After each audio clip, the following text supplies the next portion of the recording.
Ces projets hydroélectriques de Boé et de Tengué-les-Lidi dans le nord-est du Gabon prennent leur appui sur la création du pôle énergétique de l'Afrique centrale en avril 2003 et l'adoption du Code du marché de l'électricité en 2009. Bien que l'Afrique centrale représente 60% de la production hydroélectrique du continent, il faut encore améliorer ses capacités. C'est dans cette logique que se tient actuellement à Libreville un atelier sur la question. Ce qu'il y a à retenir, c'est qu'il s'agit d'un projet intégrateur. Cela signifie que ce sont des projets, lorsqu'il y aura les travaux, la réalisation de ces études, la mise en œuvre, ces aménagements auront pour but non seulement de couvrir les besoins nationaux en électricité, mais également de pouvoir exporter une partie de cette énergie au niveau de la sous-région.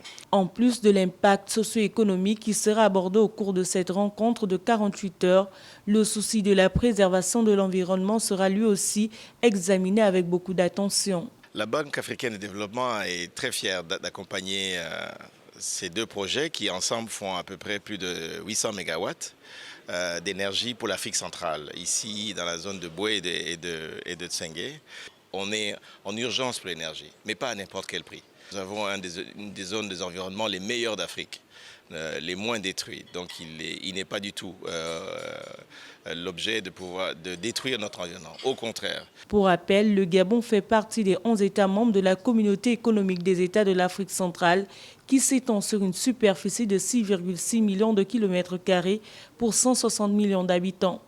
Ensemble, ces États ont décidé de faire de l'énergie une priorité de leur politique communautaire.